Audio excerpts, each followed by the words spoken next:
বিসমিল্লাহির রহমানির রহিম। প্রিয় কৃষক ভাইরা, আসসালামু আলাইকুম। আমি কৃষিবিদ রাজা মোহাম্মদ মাসুম। আজকে যে বিষয়টি নিয়ে কথা বলবো, একটি কীটনাশক নিয়ে আপনাদের সাথে কথা বলবো। সাইপারমেথ্রিন গ্রুপের কীটনাশক। এই কীটনাশকের কাজ বা মোড অফ অ্যাকশন বা সেটি কোন প্রকার এগেনস্টে কাজ করে, এটার প্রয়োগ মাত্রা কী হবে বা আমরা কখন ইউজ করব, এই বিষয়টি নিয়ে এই বিষয়গুলো নিয়ে আজকে আলোচনা করব। সাইপারমেথ্রিন গ্রুপ, সাইপারমেথ্রিন 10 ইসি বা সাইপারমেথ্রিন 10 ইসি বলা হয়। কৃষক ভাইরা যে নামে চিনে সেটি বলছে 10 ইসি নামে, কিন্তু সবাই চিনে। অনেকে এটাকে তেল বিষ নামেও চিনে বা বলে থাকে।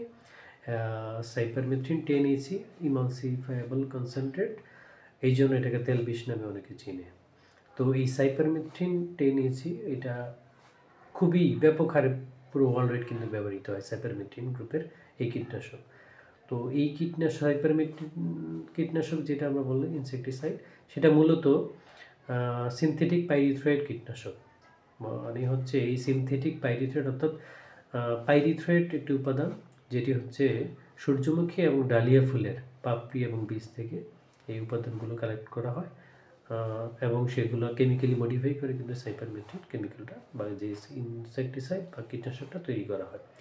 তো এইটা কিন্তু এই সাইপারমেথ্রিন, সে যে ইনসেকটিসাইড বা কীটনাশকটি হচ্ছে যেটা মোড অফ অ্যাকশন কন্টাক্ট এবং পাকস্থলীয়ভাবে গুণসম্পন্ন, অর্থাৎ কন্টাক্ট স্পর্শক এবং পাকস্থলীয় গুণসম্পন্ন কীটনাশক, যেটি হচ্ছে আমরা যখন যেই পোকার এগেনস্টে এই সাইপারমেথ্রিন 10 ইসি বা এই কীটনাশকটা স্প্রে করব, কন্টাক্ট অর্থাৎ স্পর্শক মানে হচ্ছে যখন আমরা স্প্রে করব, যদি পোকার গায়ে এই ওষুধটা পড়ে তাহলে কিন্তু স্পর্শক বিষক্রিয়ার মাধ্যমে সেটি মারা যাবে পোকাটি।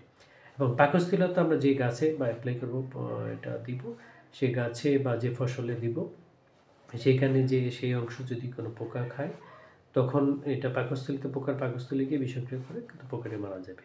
এবং এটি নিউরোটক্সিক, অর্থাৎ পোকা খাওয়ার পরে পোকা ইনহেলেশনের মাধ্যমে যখন এই কীটনাশকটা তার ভিতরে যাবে, তখন কিন্তু সেটা নিউরোটক্সিক, অর্থাৎ তার নার্ভাস সিস্টেমকে পুরোটি ধ্বংস করে দিবে। তো নার্ভাস সিস্টেম পুরো বিকল হয়ে যাবে, সেটার যে স্নায়ুতন্ত্রের পুরো কার্যকারিতা ধ্বংস হয়ে যাবে, সেটা প্যারালাইজড হয়ে খেতে পারবে না, আলটিমেটলি পোকাটি মারা যাবে। তো এই সাইপারমেথ্রিন গ্রুপের যে কীটনাশক বা এই সাইপারমেথ্রিন, এইটা দুইটাভাবে কাজ করে, একটু কন্ট্যাক্ট স্পর্শক এবং পাকস্থলীয়ভাবে পোকার উপরে কাজ করে। তো এই সাইপারমেথ্রিনের কিন্তু কার্যকারিতা বা কাজ ব্যাপক হারে, এটা আমরা কৃষিক্ষেত্রে ব্যাপক হারে ইউজ করে থাকি। সাথে সাথে আপনি ফিশারিজ বা মৎস্য ক্ষেত্রেও কিন্তু অনেক সময় সেটা ইউজ হয়, এবং গবাদি পশু পাখির ক্ষেত্রে এটা ইউজ হয়। এমনকি আপনার যে বাসা বাড়িতে পোকামাকড় বা এগুলো নিয়ন্ত্রণের ক্ষেত্রে কিন্তু এই সাইপারমেথ্রিন গ্রুপের কীটনাশক ইউজ করা হয়। আমরা কৃষিক্ষেত্রে দেখব যে ফ্রুট ফ্লাই সবচেয়ে বেশি, যে মাছি পোকা, ফলের মাছি পোকা, দেখবেন ফলের ভিতরে ফল ছিদ্র করে ফেলে মাছি পোকা। এই ফলের সবচেয়ে বেশি যে মাছি পোকা আক্রমণ, এই মাছি পোকা দমনের জন্য সবচেয়ে কার্যকরী ওষুধ হচ্ছে বা কীটনাশক হচ্ছে সাইপারমেথ্রিন গ্রুপের ওষুধ বা সাইপারমেথ্রিন 10 ইসি।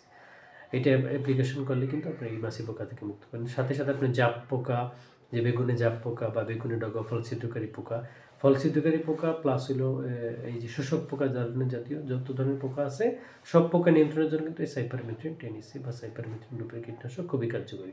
তো সেই ক্ষেত্রে এমন একটি সাইপারমেথ্রিন গ্রুপের যে কীটনাশকটি, এমন একটি কীটনাশক যেটি প্রায় সকল গাছে প্রয়োগ করা যায় এবং প্রায় সকল পোকামাকড় এগেনস্টে এটা ভালো কাজ করে। সো এমনকি এটা যে কাঁকড়া বা মৎস্য বা ফিশারিজের ক্ষেত্রে যেটা বলা যায় যে কাঁকড়া দমনের ক্ষেত্রে কিন্তু এটা স্বল্পমাত্রা ইউজ করা হয়। এবং মাছের উকুনের আক্রমণ যখন ব্যাপক আকারে হয়, তখন এই সাইপারমেথ্রিন এবং এবামেকটিনের সাথেও কিন্তু ইউজ করে।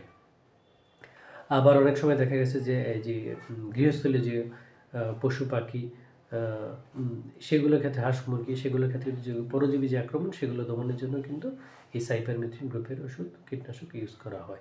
ইভেন আপনারা দেখবেন যে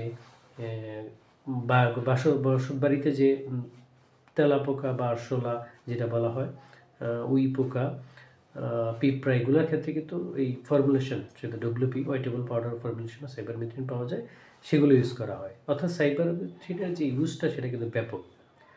সো এই ইউজের ক্ষেত্রে সাইপারমেথ্রিন যে শোষক পোকার ক্ষেত্রে, যে এই সামনে যে চলছে আমের হোপার পোকা আমের, যে পোকাটা কী করে, আমে যখন মুকুল আসার সাথে সাথেই কিন্তু এই পোকাটা মুকুলে যে রস চুষে খেয়ে ফেলে।